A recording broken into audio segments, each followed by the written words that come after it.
Councilor Erin Murphy.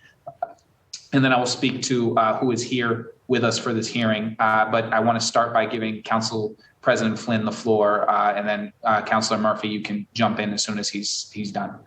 Thank you. Thank you. Thank you, Mr. Chair. And Mr. Chair, thank you for chairing this meeting, but also the professionalism that you've conducted these hearings in the past, and the opening comments that you had were very professional in terms of making sure that both Kurt Stokinger and Elaina McAlister would know that they would have breaks if they felt like a break. So I thank you, Mr. Chair, for accommodating this and for being sensitive to them. It's greatly appreciated. My comments will be brief because I want to hear from Kurt and from Elaina. But I did have an opportunity to read both files for Kurt Stokinger and for Elaina McAlister. These are professional and dedicated city employees that worked extremely hard and representing the city, but representing the neighborhoods, the safety of our neighborhoods. And under terrible conditions, they sustained serious injuries in the performance of their duties. They're not here looking for anything from us. We as a city have an obligation when dedicated city employees like Kurt and Elaina literally put their life on the line for the residents of Boston. We have an obligation to support them when they do get injured. So we're not giving them anything here. This is about fairness. This is about treating Kurt and Elaina with respect and dignity, because they've earned that. They want to support their families. They want to ensure that they're able to pay their bills and be financially helped by this home rule petition.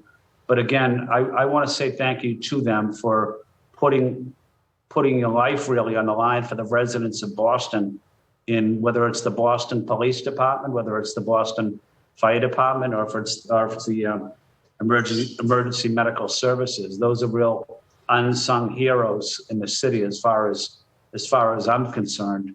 And just want to say thank you to Kurt and thank you to Elaina for their service to the residents of the city of Boston. And looking forward to the testimony. And I'll probably have a few questions. Thank you, Mr. Chair. Thank you, Council President Flynn. Thank you. Thank you to Councilor Murphy too. Councilor Murphy, the floor is yours. Thank you, Chair. And I would also like to echo thank you to Councilor Royal for your opening statements. I knew you would conduct this meeting professionally, but I hope that you, Kurt, and Elaina understand that he meant what he said, right? And I know that we've spoken many times, Kurt, so I do have some notes about the struggles you've been through. So if at any point you do feel like you can't continue to share, know that I will be able to step in and talk more. So I don't need to share anything until after we kind of go through your testimony. But I also, want to just say thank you to both of you. You're first responders, and you knew when you started this job, but they always say that, well, you knew, but you absolutely, we're here to advocate, and I'm here. And one of the reasons, I made sure that we put this forward, and I want to thank my council colleagues, President Flynn and Councilor Flaherty, for joining me on this one with you, Kurt, is that, I'm just here to advocate for what you deserve. This is nothing extra. You were injured, you were shot, Kurt, and Elaina, you were stabbed on the job, protecting us, our residents of the city of Boston. So I just want to make sure that we're here to make sure whatever we need to do on our end here on the council to get you what you deserve. So I'm looking forward to this hearing and just making sure that we're moving this along and getting it where it needs to go. So thank you again. And know that if at any point, like Councilor Arroyo said, you need to take a break or would like me to step in and talk about anything for you, just let me know. I'm here to support you. Thank you.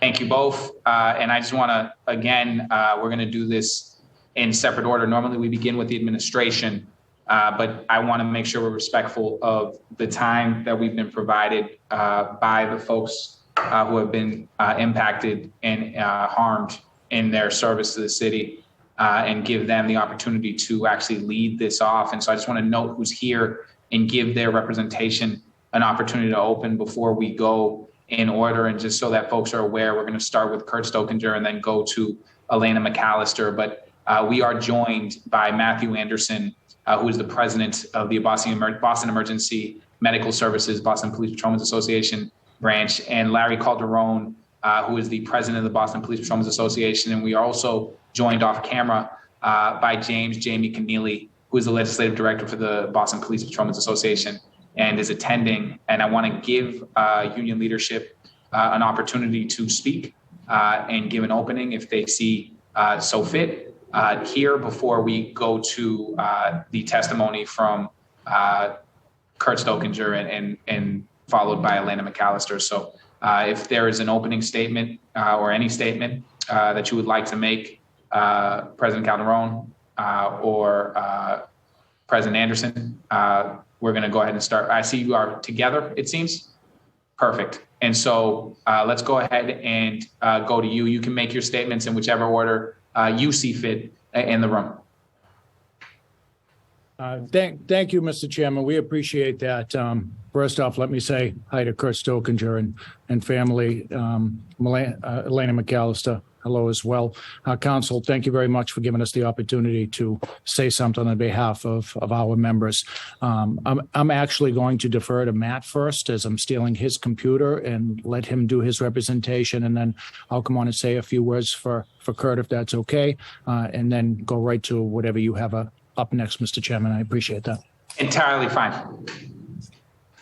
Good afternoon, councilors. And Elaina, thank you for attending today. I just want to give a brief statement. My name is Matt Anderson. I am the president of the Boston Police Patrolmen's Association EMS division, representing the men and women of Boston EMS. First and foremost, I do want to say thank you to Council President Flynn and all the city councilors that did vote to refer this petition to this honorable committee regarding Elaina. Elaina was a hardworking and dedicated EMT that was hired by Boston EMS in 2005. She's a mother to two young children, Jake and Sophia, and a loving wife for her husband, Mike. She spent most of her career serving the citizens and visitors to East Boston on Ambulance 7 and was a very active member of our department, helping out with our Relief Association training new employees, and was always a person you really could turn to for excellent advice. On July 10th, 2019, things changed for Elaina while transporting a patient to the hospital. Elaina was providing care to her in the back of the ambulance from East Boston to Mass General. While driving up New Chardon Street, patient became increasingly agitated and violent, brandishing some pepper spray that she had hidden and sprayed Elaina in the eye. She then pulled out a pair of scissors and began to viciously attack Elaina multiple times. Her partner was able to stop the ambulance, rush to the back of the ambulance to assist her and extricate her from that awful event. Elaina was transported by our members to Mass General Hospital and ended up undergoing emergency surgery to identify the extent of her injuries. Elaina was in the hospital for a couple of days following the surgery, requiring continued care and from the nurses and doctors at Mass General. In the months following the surgery, Elaina required dozens of physical therapy appointments to regain strength and mobility from those injuries sustained during the vicious assault. The events of July 10th have a significant impact on Elaina's health, both physically and mentally. She has not been able to overcome the trauma associated with this attack and has been diagnosed with PTSD, leaving her unable to return to work and provide for her husband and children. Elaina's ADR application was approved, and she has been medically retired from our department. Because of her status as head of the household and the financial impact being retired has on her and her family, we ask that the proposed home rule be approved and Elaina be made whole. Councilors, I appreciate your time and consideration reviewing this matter, and I welcome any questions you may have. Thank you very much for your presence here today. President Calderon. Once again, excuse me, once again, thank you very much, everybody. I think I know everybody that's on the screen, but I'm President Larry Calderon of the Boston Police Patrolmen's Association. I've known Officer Kurt Stokinger since he came on the job back in 2006. He's worked in Hyde Park and E18. He's worked in Mattapan, B3, and was a member of the drug control unit for the Boston Police Department for many years leading up to this incident. On the night of January 8th, 2016, day of January 8th, 16, Kurt and his team were attempting to stop a known drug dealer.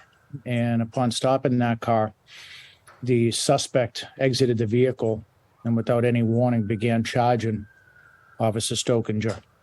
At the same time, he was firing multiple rounds from what turned out to be a Glock 40 caliber weapon, the same type of weapon that we carry as Boston police officers. Many of you, I'm sure, are familiar with the size and strength of that handgun. He struck Kurt in his left leg once, continued firing 4 more rounds until the weapon stovepiped and jammed. At that point in time, the suspect fled on foot. Undoubtedly, he would have continued to shoot, and if he could have, struck Kurt more than once. Luckily for him and the members of his family, that did not take place. The suspect was apprehended a short time later by one of Kurt's partners. I go slowly as I don't want to be overly redundant, but I want to make sure that everyone feels the weight of what we're saying, because Kurt's had to live with this now for the past 6-7 years going on. I've had the pleasure of knowing him prior to being involved in such a traumatic experience. But since then, in my time of leadership here at the union, I have to credit not only him, but his tremendous family and the strength of his wife to sit with him and nurture him and stay with him throughout this traumatizing experience. I'm sure Kurt's going to go on to tell you, but he's had sleepless nights. He's dealt with depression. He's dealt with the nightmares that continue to haunt him from being shot. He lives daily and is reminded daily of the incident by the bullet that's still lodged in his left leg. I promised to be short, but I wanted to make sure that, again, I say it strong enough that Kurt was a tremendous officer just at the midway through his career. He was a true asset to the Boston Police Department and the citizens that we protect. And it's come to the point now where, as the president of the union and friend to Kurt and his family, that we want to humbly but strongly ask for your consideration to get this out of committee and to a quick vote, so that we can try to quicken this through the legislative process up on Beacon Hill prior to the end of the year.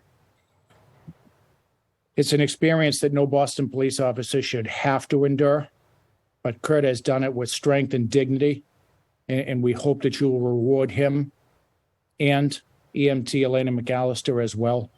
As I'm sure you realize, 24 hours a day, we're working side by side. We're not only members of the same union organization, but we're men and women in team out there on the street.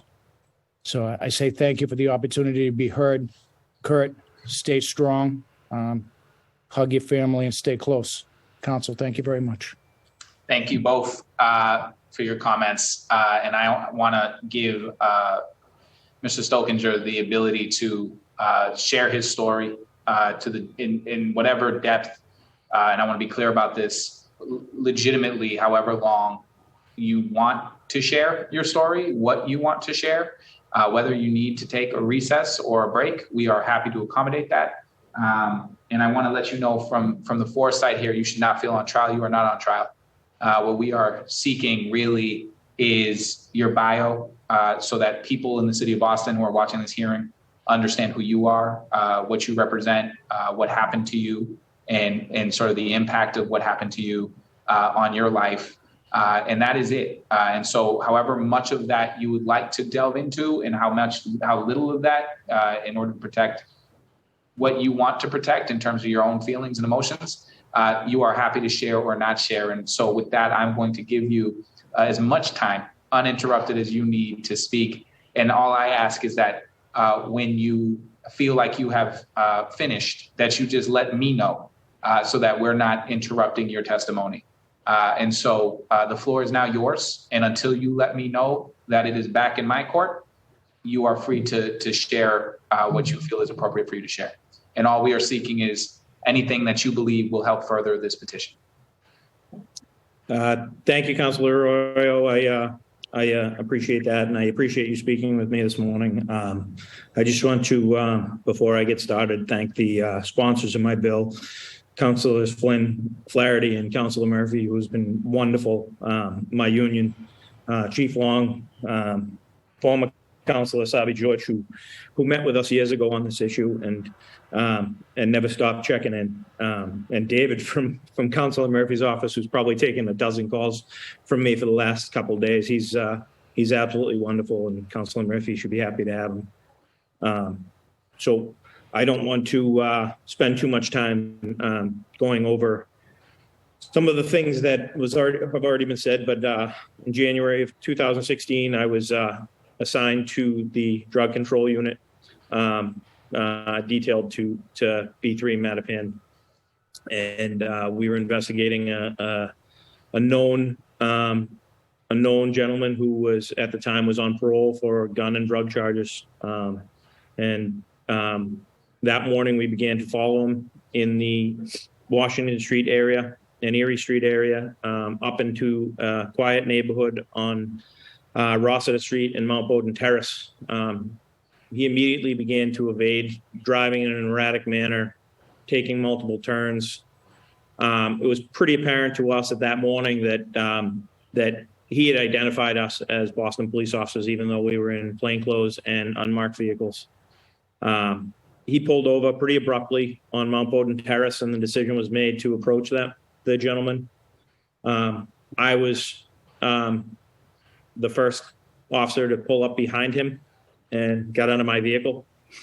The second I got out of my vehicle, I saw his door open. And I began to get around my door as quick as I could. The gentleman made one sound, whether it was a syllable, a hey or a yo, and he turned around and he started shooting. He hit me with his first bullet. He was about 12 to 15 feet away from me. I had to get to the back of my car after being shot in the leg. I was able to get to the back of my car, but I immediately fell to the ground, and I could hear the gunshots, and I knew he was coming. I saw out of the corner of my eye as I was getting to the back of my car that he was running at me, shooting.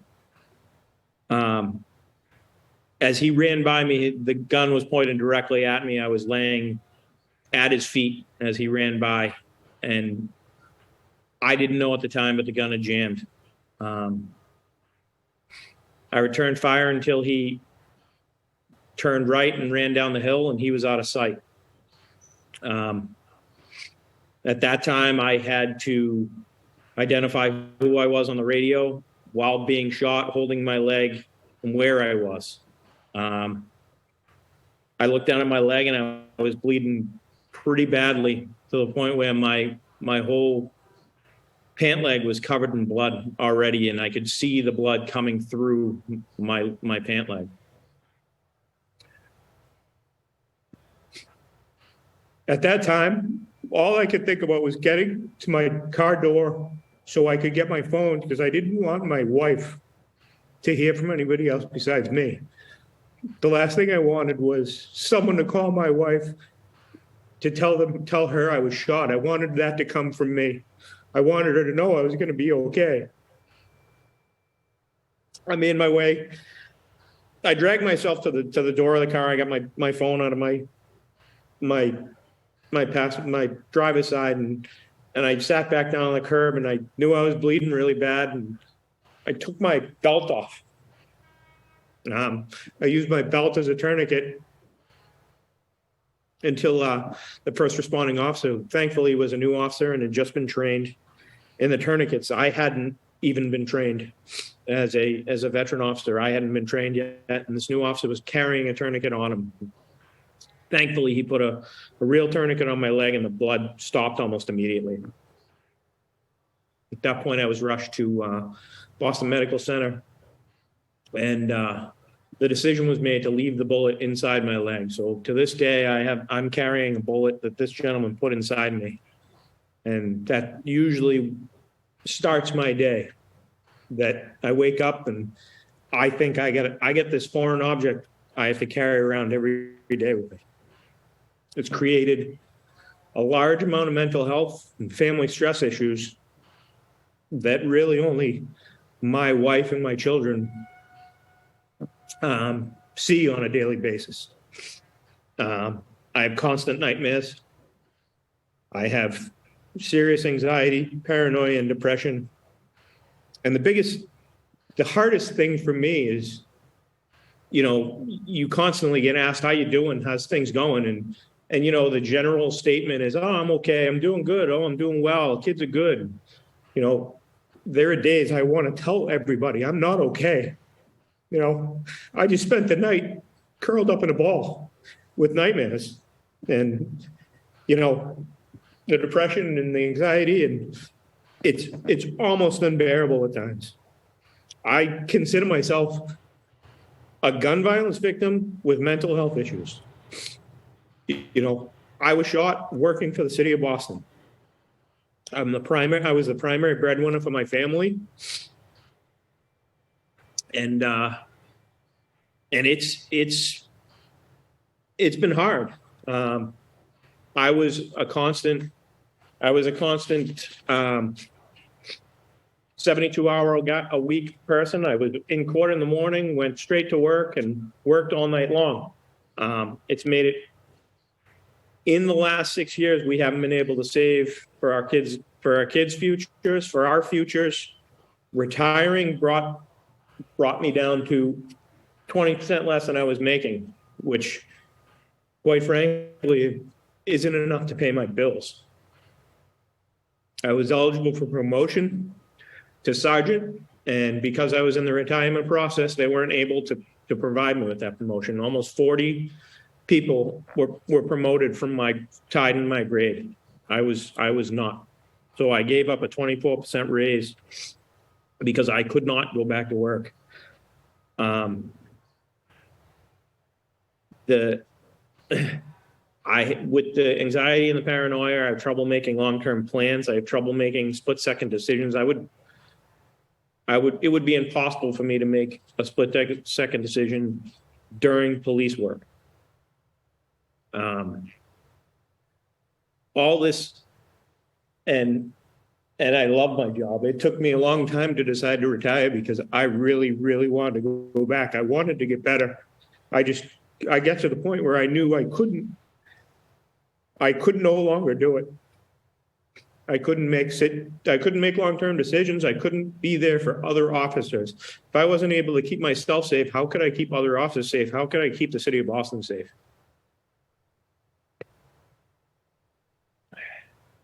Thank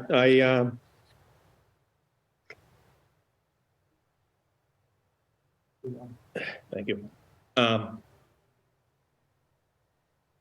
Service as a city has been a real important thing in my family. My father was a Boston firefighter. My grandfather was a Boston firefighter. They both died active duty. Neither one of them were able to enjoy retirement. And I'm here retired and still not able to enjoy it because of the way I got there. Councilor Royo, we spoke about service in your family, and again, my family has been serving the city since just after World War II, when my grandfather joined the Boston Fire Department, and I miss doing that. I loved being at work. I'm just asking that the council approves this home rule petition to make me whole again, to be able for me to take care of my family long term, which is all I'm looking for. I'm not looking for a bigger bite at the apple. I'm just looking to be able to take care of my family. I think I've said enough. I just want to, thank my wife for keeping everything together, and, thank my children for being there for me. And I'll turn it back to you, Councilor O'Reilly. Thank you, Mr. Stokinger. And I just want to I know that my colleagues will also say this, but thank you for all that you've given this city and all your family has given this city. We did speak about my family's service in terms of my grandfather and his time as an officer and as a veteran. And I just want to tell you that I believe that your testimony today was incredibly important, not just for anybody in this particular room, but I think for people to understand the sacrifice that you have made and the sacrifice that other folks unfortunately may have to make because of the nature of the work that you chose to do and then the service that you have chosen to give this city and the dangers associated with that work. And I want you to understand that you have a commitment from me as the chair of government ops to get this through this year. And we will make sure that once we have the language from the State House on this, because I'm told we're waiting on some language, that once that occurs, we'll have a working session. And, you are welcome. And this goes to Ms. McAlister as well. Both of you are welcome to be as actively a part of the next steps, which is a working session and then a vote as you see fit. But I am deeply appreciative of all that you shared today. And that is a commitment you have from me. I'm grateful to you for your service and your family as well, because our families serve with us. And so I'm grateful to them as well for the sacrifices they have made for the city of Boston in giving us your service and your time. And so with that, I'm going to go in order of arrival. I'm assuming there's probably not many questions. And so if there are statements that anybody would like to make or any questions, Council President Flynn, followed by City Councilor Aaron Murphy, and then you are free to go if you so wish, Mr. Stokinger, or you can stay. Council President Flynn, the floor is yours. Thank you, Mr. Chair, and thank you to Kurt Stokinger and to the Stokinger family for their service and sacrifice to our city, to our neighborhoods. As I mentioned in my opening statement, we're not giving Kurt anything. What he's requesting is to be treated with respect and dignity by this city that he was willing to put his life on the line for. So certainly I'm in support of this home rule petition, but we're just so thankful for people like Kurt Stokinger and his family for the service and the sacrifice they've made to the city of Boston. And I use the word sacrifice because that's exactly what the Stokinger family did. They sacrificed for our city, for our neighborhoods, for our residents. And it's not just Kurt that is impacted by this, by being shot. It's his family. It's his wife and his children, and his immediate family and friends. So certainly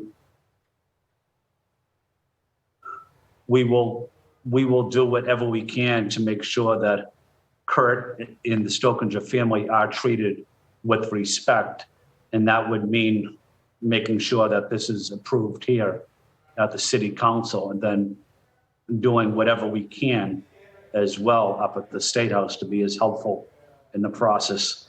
But having said that, I have no questions, Mr. Chair, but I want to say thank you to the Boston Police Patrolman Association, Larry Calderon. I want to say thank you to them and to my colleague, Councilor Murphy, and Councilor Flaherty as well, for their professionalism on this matter. Thank you, Mr. Chair. Thank you, Council President Flynn. Councilor Murphy, the floor is yours. Thank you, Chair. And thank you, Kurt, for sharing. I know that was hard, but what's even harder is I know the pain that you're living through every day since this happened. And I hope that our work here and the commitment that I'm I heard from Chair Arroyo, which I knew before though, but just getting this through and supporting this home rule petition, it's something that I'm obviously supporting and will help make sure we get it up to the State House in time. Because if this can ease a little bit of the pain that you have, and I just want to thank you again for your service to our city and know that we're going to do everything we can. And once it goes up there, we'll be making sure we'll follow through and know that we're here for you. And also thank the union members who are here, EMS and the Boston Police Patrolmen, for supporting your members. I know we haven't heard from Elaina yet, but you're here for both Kurt and Elaina. So thank you for that, and know that we're going to help support this. And thank you. Thank you, Councilor Murphy. And with that, Mr. Stokinger, you can stay if you would like to stay. You don't have to be on camera. You can stay if you would like to stay for the proceedings. If you would like to leave, you are technically released, and so you are free to go about your day. You can be on camera and stay. You can be off camera and stay, or you can go about your business. I appreciate very much the sacrifice you made just to be here today, and so thank you to you. And with that, if you have any closing statements or anything you would like to say, I'm happy to give you any time. I just want to reiterate, I just want to thank the sponsoring members on this bill, and I want to thank you for giving me the time, and I would appreciate everybody's support. Thank you very much. Thank you. And we're now going to go to Ms. McAlister, and again, Ms. McAlister, unfortunately, I didn't get a chance to speak to you prior, but I would like you to know that you can take as much or as little time as you need in your statement. If you need a break or if you need a time, you can do that. You do not have to be on camera. It is okay if you feel more comfortable off camera. I would like to let you say whatever you believe we should hear in the furtherance of this petition. I think most helpful to the council is just what the impact has been on you and what this would do for you. And I think that's really all we need. However, if you would like us to have a better understanding of who you are as an individual, and you would like to share your story, your personal story, and what called you to service, or any of those kinds of things, you will have as much or as little time as you want to speak right now. And so with that, I'd like to give you the floor. And I also just want to make a note that former Councilor Edwards, State Senator Edwards, was one of the original sponsors on your petition. It was incredibly important to me that we paired these together so that we can move these through the council together and have no delay because she's transitioned. But I would like to also acknowledge her for being one of the original sponsors to bring your case to our attention. And so just a thank you to her, even though she's no longer a counselor for that. And so with that, Ms. McAlister, the floor is yours. Thank you very much. Can you hear me okay? Yes, absolutely. Okay, great. Good afternoon. My name is Elaina McAlister. I am a retired EMT for Boston EMS.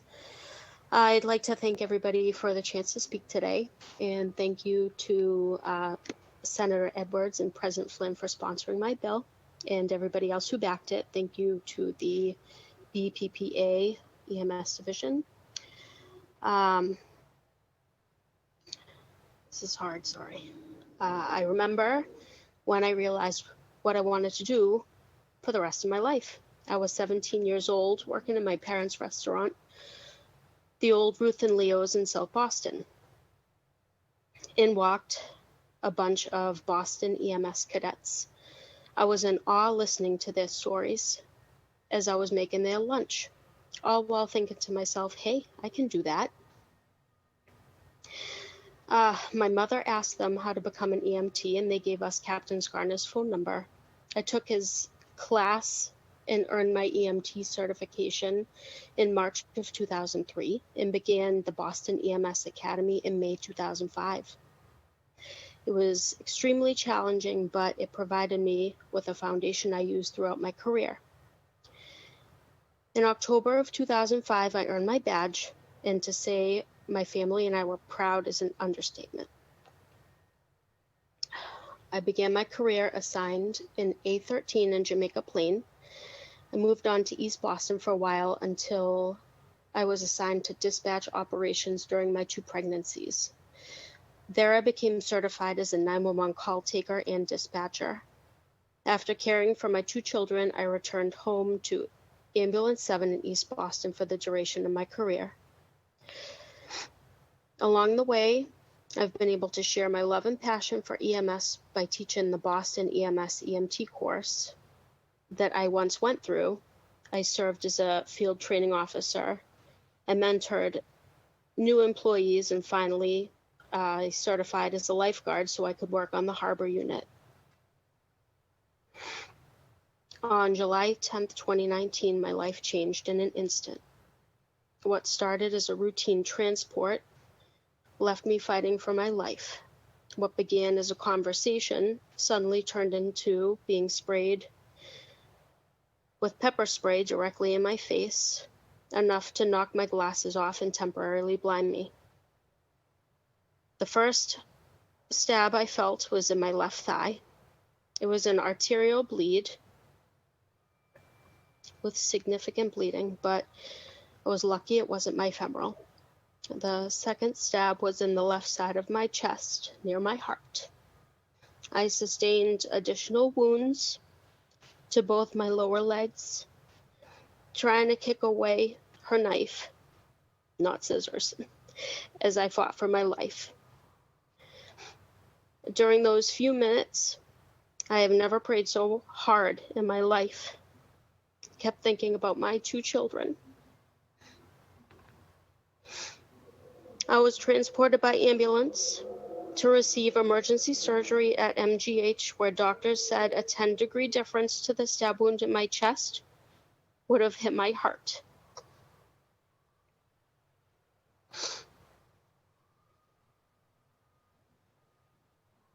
I am now left with many physical scars all over my body.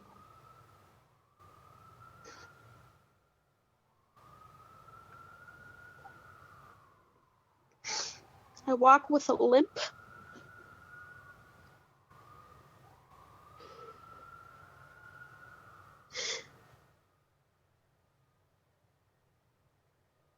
My leg gives out on me quite often, especially on days when I walk a lot, even after going through months of physical therapy.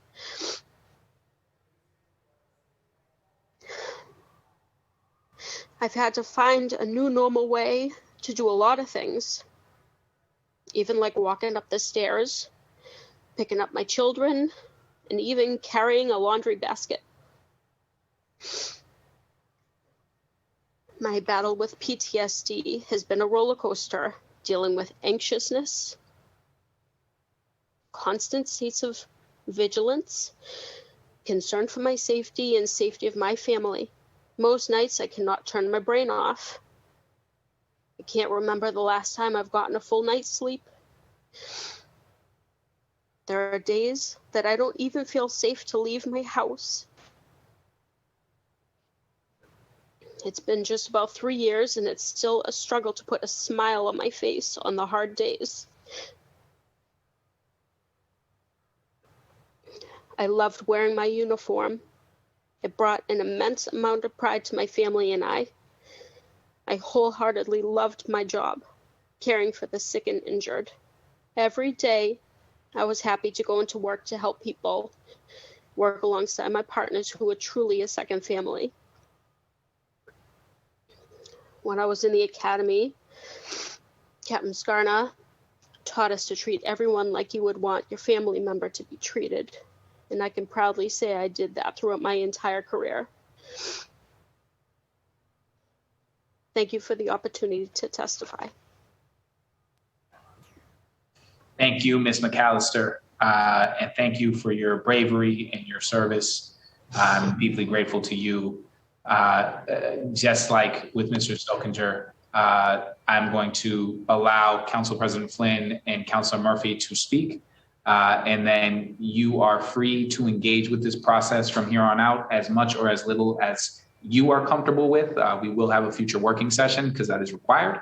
And then we will vote on this. So those are 2 separate events that will happen. You are not required to be at either.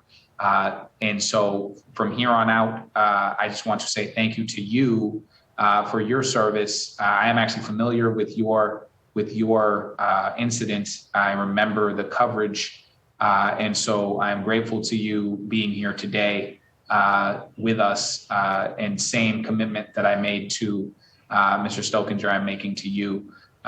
Council President Flynn, if you would like to speak, followed by Councilor Murphy. Thank you, Mr. Chair. And again, just want to say thank you to you, Council Royal, for the way you've handled this hearing and the professionalism and the empathy that you've shown Elaina, but also Kurt as well. I listened very closely to both testimony of Kurt and Elaina. Listening to Elena's testimony, you could really feel the passion she has for her job, working in this field, this difficult and challenging field. You could hear the pride she has in being a member of a team, of the emergency medical services team for the city of Boston, and the incredible role they play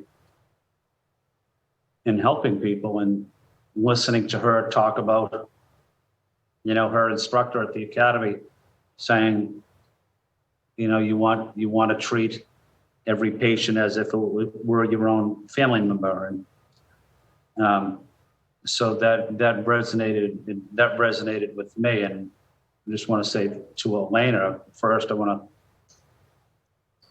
to thank you for the tremendous service and sacrifice that you've made to the residents of Boston, but also equally as important is the sacrifice of your family, of your children and your friends and your immediate family. And as listening to your challenges, certainly it has an impact on your immediate family and children, and that's important to note. I also want to thank the professional Boston Police Patrolmen's Association, the EMS division. They do exceptional work in representing their members. So very fortunate for EMS, BPPA for their professionalism as well. But Elaina, can you tell me, and again, I've read your file, maybe I have to read it closer again. I know you were stabbed. Can you tell me how many times you were stabbed? It was a total of 5, but 2 of them went through and through. So I have 7 stab wounds. You were stabbed. Yeah, that's and as you highlighted in your opening comment, Elaina, just a half of an inch or a quarter of an inch one way, you would have been stabbed in your heart and would not have been here today. And what I want to get out of this hearing is the incredible bravery that you shown for the residents of the city, and the professionalism that you've shown the residents of the city. But during this incident, this terrible stabbing and violence, we're not as a city giving Elaina anything. Elaina and her family really put their life on the line for the residents of Boston. And, it's important for us to acknowledge that sacrifice and that service that Elaina has provided and her family has provided. So again, we're not giving her anything. The only thing she's asking for is to be treated with respect and dignity, and that her family is able to pay their bills like everybody else. She doesn't. No one's getting rich or wealthy, but what Elaina is asking, what Kurt is asking for is to be treated fairly, treated with respect. And I think that's exactly what we're doing here today for this hearing. So just want to say thank you to my counselor and friend, Councilor Edwards, State Senator Edwards. Want to thank the chair, Councilor Royal, Councilor Murphy, and Flaherty. Certainly to Elaina and her family for their service and sacrifice, but also to the men and women of EMS that work closely with the Boston Police, that work closely with the Boston Fire Department, and they provide tremendous service, medical care to residents and tourists alike under very difficult circumstances. So, Elaina, we're just honored to have you as a city employee that dedicated your career, almost gave your life for the residents of Boston. So what I'm in support of this, and I know my colleagues and I are going to work. Hopefully this is passed, but when it is passed, work with our colleagues up at the State House as well, and tell them about your incredible service to our city. But having said that, Councilor Arroyo, I have no further questions. Thank you, Council President Flynn. Councilor Erin Murphy. Thank you, Chair Arroyo. And thank you, Elaina, for sharing your story. I know it is hard. And, what you both made clear, which I knew beforehand, but it was good to hear again, is that you both really loved your jobs. And sometimes it becomes cliche because we hear it so much, but our first responders really do put their life on the line every day they go out. So I want to thank both of you for that bravery. And also you both shared, and Elaina, when you talked about your kids and your family, that, and I know Councilor Arroyo says this often, that when you're serving, your family also is serving. So just want to send love to your kids and your family, knowing that this has been hard on all of you. So like I said before, I know that, and thank you, Councilor Arroyo, for making sure that when Councilor Edwards moved up to the State House, that you kept this moving forward. I knew you would, but it's great to have this hearing today, and just know that if there's anything you need from us on the council, we're going to do what we need to get this moving forward up to the State House and work with our colleagues there to get this passed. It's been said, but I'll just say it one more time. I know you're both, you're not asking for anything extra, so it should kind of be a no-brainer. This should pass unanimously, because after reading the reports and knowing that you have your scars, and I'm so sorry for that physical pain you go through, but you also have the emotional pain, those hidden scars that sometimes are harder to go through life with. So if this small relief can be of any help to you, I want to make sure that I'm supporting that 100%. So no further comments or questions, but thank you, Chair. Thank you both, and thank you, Ms. McAlister. I want to give you an opportunity, if you would like, to say anything in closing. If you don't want to say anything in closing, a simple goodbye is fine. Whatever you would like to do, but just know that at this point, you are no longer required to stay. We have received your testimony. It was moving and powerful. And at this time, frankly, how much you want to engage or not engage with the rest of this process is entirely up to you. We will continue to carry these things and make sure that they receive completion, so that at some point this year, your union president will call you and say, this has moved on to the House. And frankly, there is no more required of you on this side. We won't need you to testify again. You certainly are welcome to attend our working sessions if you would like to be at them. They're just about the legal language and making sure that everything is standardized and correct, so that there's no issues when it gets to the House. And then if you would like to attend the vote, we will give you advance notice for when it is going up for a vote. But you certainly have to do none of those things. You can do some of those things. I just want to make sure, because we have not spoken previously, that you know that you are welcome to be there or not. It will not be held against anything that we are trying to do, but I want you to feel as involved or as able to step away from this process as you would like to do. And so with that, the floor is yours if you would like to say anything in closing. But we are grateful for your time. We are grateful for your presence, and you certainly don't have to leave. We're moving on to the administration standpoint if you'd like to stick around. But if you would like to go and do other things, you are welcome to log off and enjoy whatever is left in your day, however you would like. Thank you very much for everything. Thank you. And so with that, we are finished with the first section of this. The second part is from the administration, and they are both here, and that is Christine Ware, who's the interim executive officer at the Boston Retirement Board, and Ellen McCarthy, who is the comptroller at the city of Boston. And really, this is for the counselors so that they can sort of hear sort of what this does, what if we do this, what this does, and if they have any questions regarding the process or the impact of this process, they can ask them.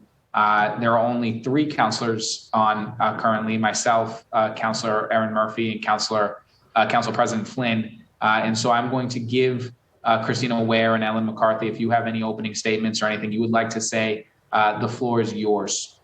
I know you're sharing a computer, which actually is probably better for everybody involved.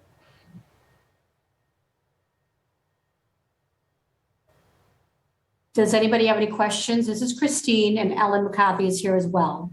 I do not have any questions for you, but I don't know if Council President Flynn or Councilor Murphy have questions for you. So I'm happy to allow them to ask them if they do. And we'll start with Council President Flynn. Thank you, Mr. Chair. And thank you, Christine and Ellen, for being here. I guess my question is to either Christina or Ellen. Certainly, we're going through this process, and we'll take a vote of the council in further action here at City Hall and up to the State House. But is there any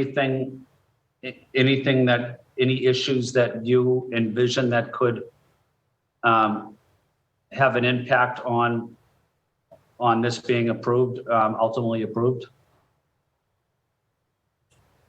No, I can't see any. There is a bit of a language item that I did see. In both petitions, they say that the benefits are granted in the act shall be funded and administered by the Boston Retirement Board. The Boston Retirement Board does not fund it. The city funds it. So that's just a language item.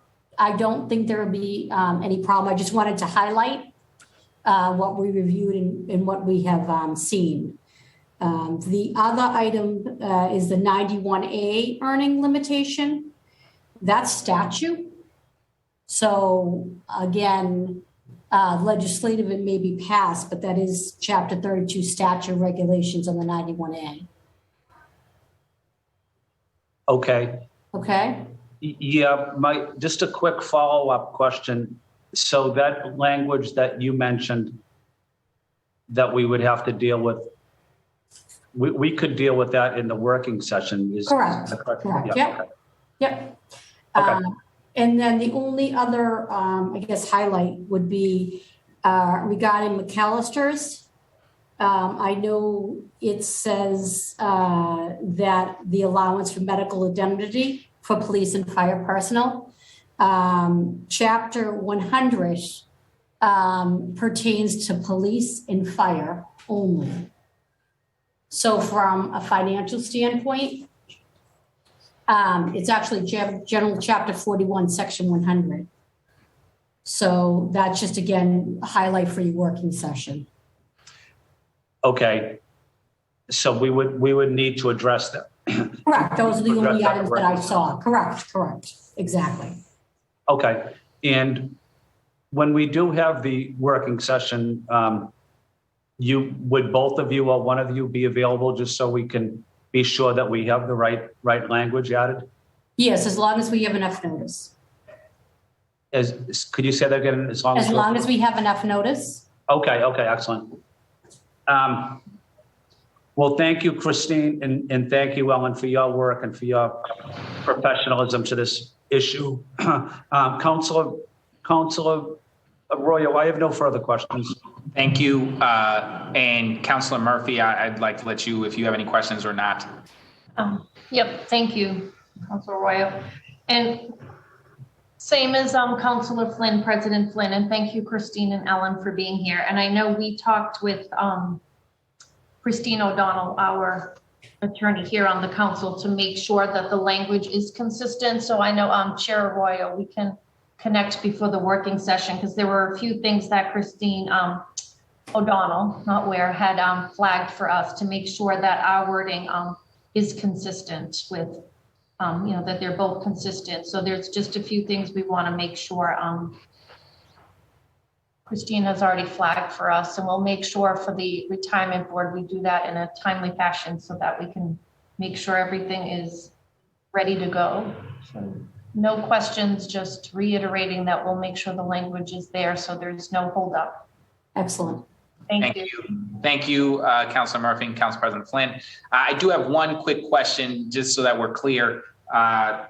Obviously, the working session, we will iron out all of these language issues and standardized issues. This is par for the course. When we get into the working session, we will go into the language and make sure that it's exactly as it needs to be to ensure that these things meet legal standing and that they do the things that we want them to do.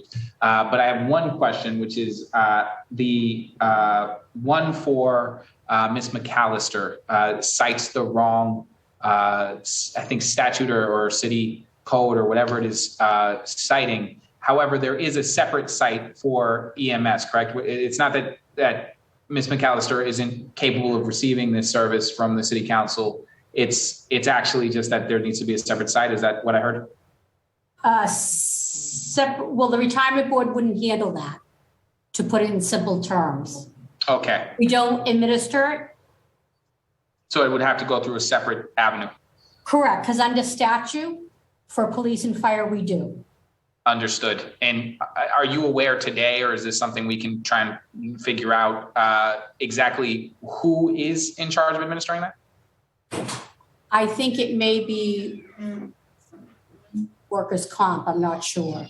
Okay, well, we will figure that out well in advance Yes. of that working session.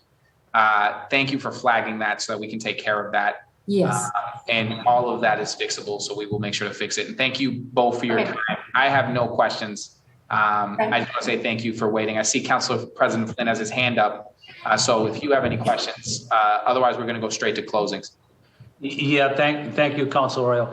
So just a couple points for central staff, our central staff as well. I just want to make sure that we give Christine and Ellen enough time and notice for the working session. But also, Councilor Arroyo, do we need to invite workman's comp here for the working session?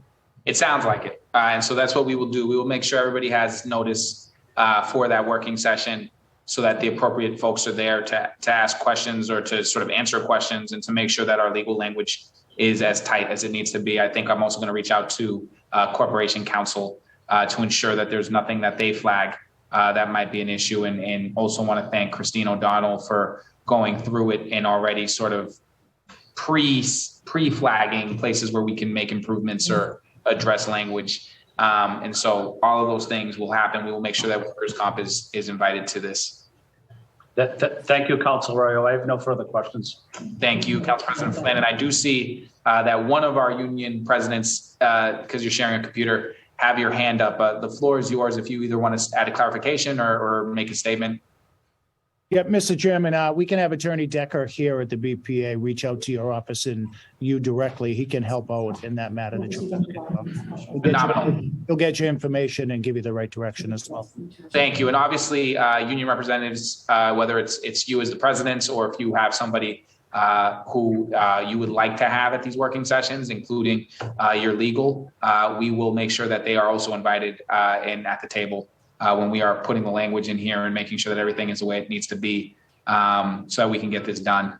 So thank you for being here, for sitting through it in terms of this part of it. And we will certainly be working with you on the back end to make sure that when it gets sent to the House, it is appropriate and legal in all of the language, so that we don't have to go through this whole process all over again. Thanks, Mr. Chairman. That'll be Attorney Brian Decker. He's been handling all. Perfect. Fantastic. And if he wants to send those edits in advance, he can do that as well. I also just want to note for the public and for my council colleagues who are not here, we do have, and I have received all of the medical records. There is no question as to whether or not these individuals are disabled. And so all of my council colleagues should have copies of these. I certainly have them. I saw it was emailed out. I'm literally pounding one that is on my desk. They are relatively large files. If any of my council colleagues would like to see them, they should have them in their inbox. But by the time we get to a working session, if anybody has not felt familiarized with these medical records, they should familiarize themselves with these medical records. We won't be discussing the medical records, over the air. They are public record. That is one of the things that, as part of this process, both of these individuals have had to make their medical records, their private medical records, public. However, out of respect to both of them, I don't think that there's much for us to have to discuss in regards to what's in them. But I do want the public to understand that we have received them. This isn't a situation where the city council is making some determination as to whether or not they are disabled. That has already been made by medical professionals and the appropriate officials. At this point, we are simply making sure that the language in these legal documents is standardized in a way that allows for the state to eventually pass and vote these in, and that nothing there is improper. And so we will take care of that. But in terms of the medical records, I just want to be clear that both of these individuals have provided us with their private medical records, with their findings of disability, and that we have all of those things currently. And if there is a counselor who is watching this on repeat, or as a staffer watching this, that we have those files and you have those files available to you. And we will hope that you would look at those prior to our working session, and that any questions you have, you can raise.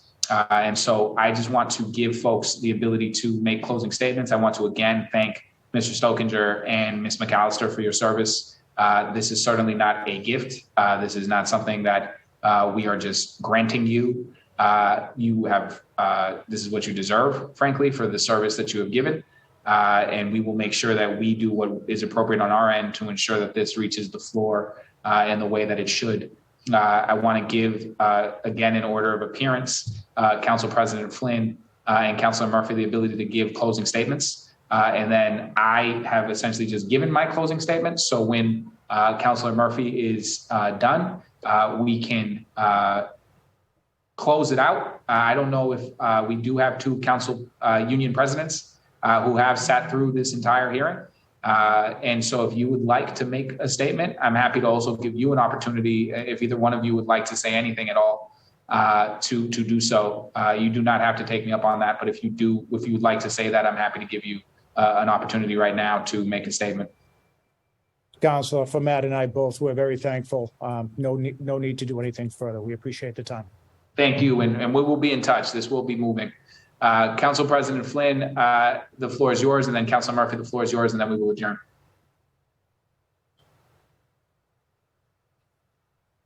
Thank you, Councilor Arroyo, Chair Arroyo. Again, thank you to the Boston Police Patrolmen's Association and the Boston Police Patrolmen's Association EMS Division for their professionalism today and all the time as well. Want to thank Elaina McAlister and Kurt Stokinger for being with us, for their service and sacrifice to our city. Chair Arroyo, I just wanted to recognize that Councilor, and I know Councilor Murphy mentioned it, but Councilor Flaherty was also trying to get in. I know he had some communication challenges. He's with his family as a family obligation, but he wanted me to express his strong support for Elaina McAlister and for Kurt Stokinger. And Councilor Flaherty has always been a champion for supporting public service employees So I just wanted to highlight the support of Councilor Flaherty. I know he's read these documents through as well. I have no further comments other than to say thank you to you, Councilor Arroyo, for this professional hearing that you held here today. Councilor Murphy, thank you. Council President Flynn, Councilor Murphy. Yes, thank you, Chair Arroyo. And I do just want to thank you for getting this scheduled. I know the last few months, and for, Elaina and Kurt, it probably seemed like a long time waiting, and I'm sorry for that, but we had lots of budget hearings and not much time on our calendar. So thank you, Chair Arroyo, for getting these in. And that's one of the reasons too, we made sure to hold this together. So thank you, Councilor Arroyo, for making sure we did that on the same day so the working session can happen and we can vote in time.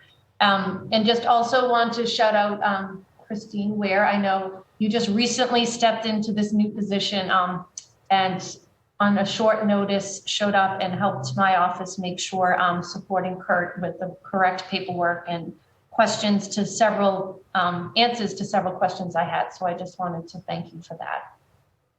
And no other questions. Thank you. I will just echo my thanks to our administration for being here and sitting and allowing me to go first with those impacted. That meant a lot to me. Often the administration is asking to go first because they have time commitments. I'm very appreciative that you allowed us to give them the ability to go first today.